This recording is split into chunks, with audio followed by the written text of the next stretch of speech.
యాసంగి సాగుకు ఏర్పాట్లు చేస్తున్నారు అన్నదాతలు. పొలం దున్ని నాట్లు వేసేందుకు రైతులు రెడీ అవుతున్నారు. వరి సాగుపై కొందరు దృష్టి పెట్టగా మరికొందరు ఆరుతడి పంటలు సాగు చేసేందుకు ఉత్సాహంతో ఉన్నారు. అయితే సాగుకు ఎలాంటి ఇబ్బంది కలగకుండా చర్యలు తీసుకుంటామని అన్నారు వ్యవసాయ శాఖ అధికారులు.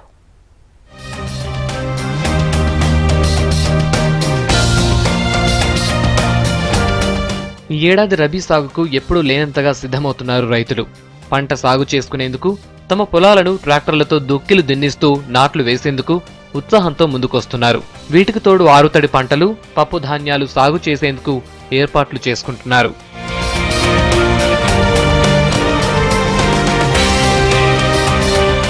గతేడాది సాధారణం కంటే ఎక్కువ వర్షపాతం నమోదైంది. ఇది రబీ సాగుకు అనుకూలంగా మారిందంటున్నారు వ్యవసాయ అధికారులు.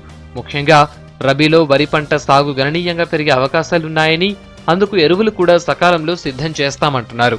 మనకి రబీలో మనకి అన్ని వాటర్ రీఛార్జ్ బాగుంది కాబట్టి దానికి గురించి మరి ఈసారి రబీలో అందరూ కూడా అంటే మనకున్న నార్మల్ ఏరియాని దాటి ఇంకా ఎక్కువ సాగు చేసే అవకాశం ఉన్నది. ఇప్పుడు మనకి వరి తీసుకున్నట్టయితే దాదాపు 80% మనకి వరి నార్లు పూర్తయిపోయినాయి. మరి ఎరువుల ప్రణాళిక కూడా సిద్ధం చేయడం జరిగింది. దాని విధంగా కూడా మనకి ఎరువులు సరఫరా అవుతున్నాయి. ఇంకొకటి ఏంటంటే భూసార పరీక్షల వల్ల కూడా దాని ఆధారంగా మనము ఎరువులు వేసుకోవాలని రైతులకు సూచనలు ఇస్తున్నాము. వర్షాలతో చెరువులు నిండి రబీ సాగుకు అంతా అనుకూలంగానే ఉన్నా పండించిన పంటను అమ్ముకునేందుకు సరైన వసతులు లేవంటున్నారు రైతులు.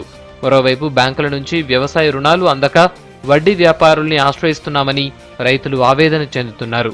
ఈ సంవత్సరం మంచిగా కాలమైంది. కెనాల్ అచ్చుడు చెర్లు రిండి మత్తర్లు పడతానే మంచి అన్ని దుక్కులు దున్నుకుని నాట్లు వేసుకుంటాను. అనుకూలంగా ఉంది. ఇప్పుడు వారు ఎరువులకే దించలేరు. గవర్నమెంట్గా రైతులను కాపాడేది ఎరువుల కొరకు కొంచెం సబ్సిడీ ఇవ్వాలని కోరుతున్నారు అందరూ. మార్కెట్ పోతే చెక్కులు ఇస్తాను సార్. చెక్కులు తెచ్చుకొని బ్యాంకులో చుట్టూ తిరగలేక రైతులు అయితే బాగా ఇబ్బంది పడుతున్నారు. పంటలు వండి కష్టపడతాను. పండగ కాదు, అప్పుడు పండగ కష్టపడ్డారు, ఇప్పుడు పండి కష్టపడతారు. సకాలంలో వ్యవసాయ రుణాలు అందించడంతో పాటు ఎరువుల కొరత లేకుండా చూడాలని రైతులు కోరుతున్నారు.